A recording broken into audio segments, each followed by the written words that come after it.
I grew up in Grand Rapids, Michigan. I left town right before my 19th birthday. I did the military, then I came to Maryland to go to art school. My family still lives in Michigan, and a large group of close friends still live in Michigan. So I've consistently visited the state at least twice a year for the past 30 years. Whenever I go home, it's usually small dinner gatherings, maybe some time out having pizza. And I have one friend who I would go out to fun bars with. And on this particular trip home, I was anxious to go out with my friend, and I reached out to him, assuming we would just go out together. And he said, "No, man, I can't do it tonight." And I was so jazzed to go out with him that I had that energy of, okay, I'm just going to go out alone, I guess.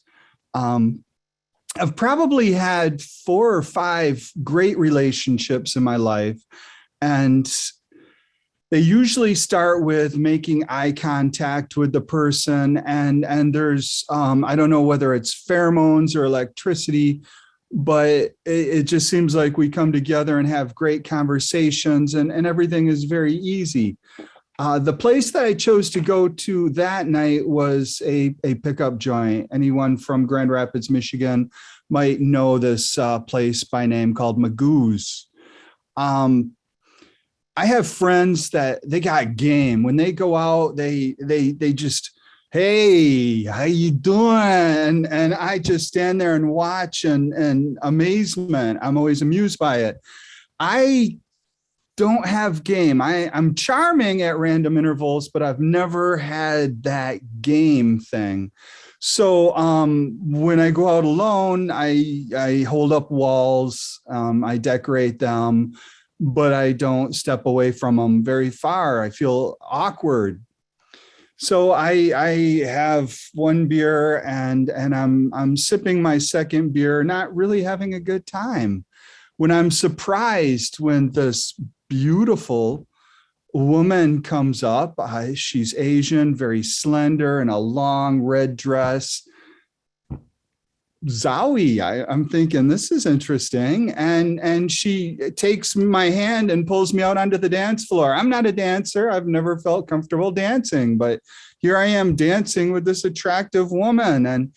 And my imagination is going all sorts of directions. Wow, this is really interesting. We didn't really talk at all, but here we are dancing. And then she leans over and puts her hands on my face and lays a kiss on my lips. I'm thinking, wow. And she says, "I'm going to go to the bathroom." And she goes to the bathroom, and I'm kind of giddy. I thought, wow, this hasn't happened to me. Never like this. And I walk over to the bar, and I put my elbow on a bar, and I sip my drink, and the bartender walks over and says, "I don't know what you're into, but that was a guy that just kissed you."